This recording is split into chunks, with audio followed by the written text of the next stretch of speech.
નાગપુર નિંજાએ pro Govinda league season 3માં જીત મેળવી. પ્રો ગોવિંદા લીગ સિઝન 3માં નાગપુર નિંજાસે ખુશામત, વિદ્યમાન ટેલેન્ટ અને દ્રઢ તૈયારી સાથે જીત મેળવી છે. આ સ્પર્ધામાં કુલ ઇનામ રૂપિયામાં 1.5 કરોડ રાખવામાં આવ્યો હતો, જેમાં પ્રથમ ઇનામ 75 લાખ, બીજા માટે 50 અને ત્રીજા માટે 25 લાખ રૂપિયા આપવામાં આવ્યા. ફાઇનલનો મહોત્સવ મુંબઈના ડોમ એસવીપી સ્ટેડિયમમાં 7 થી 9 ઓગસ્ટ સુધી યોજાયો, જેમાં 100 ટીમોએ ભાગ લીધો.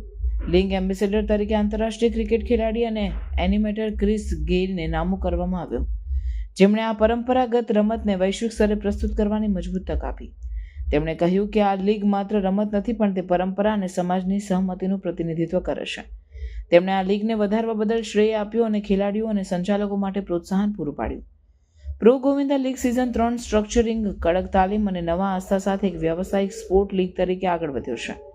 આ લીગ નાગપુર નિંજાઓ, મીરા ભાઈન્ડર લાયન્સ, હૈદરાબાદ ડાયનામોઝ અને વારાણસી મહાદેવ અસેન્ડર્સ જેવી ટીમો સાથે આખા ભારતમાં પ્રખ્યાત બન્યો છે.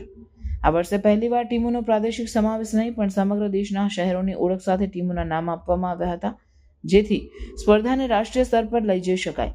આ લીગ નાણાકીય રીતે પણ વધુ મજબૂત બની અને સંચાલકોએ પ્રાઇવેટ પ્રાયોજકો અને ટેલિકાસ્ટ પાર્ટીની મદદથી સરકારની સહાય વિના બધી નુકસાની ભરી છે. લીગ પ્રમુખ પૂર્વેશ સરનાઈકે કહ્યું કે આ એક નવો દ્રષ્ટિકોણ સાથે આગળ વધતો પ્રકલ્પ છે, જે માટે ખેલાડીઓ અને પ્રેક્ષકોમાં ઉગ્ર ઉત્સાહ અને ઉમંગ જોવાયો છે. આ ઇવેન્ટ સ્થાનિક પરંપરા અને આધુનિક રમતની સુમેળ સાથે ભારતીય સંસ્કૃતિને વર્લ્ડ લાઇટમાં લાવવાનું કાર્ય કરી રહ્યું છે.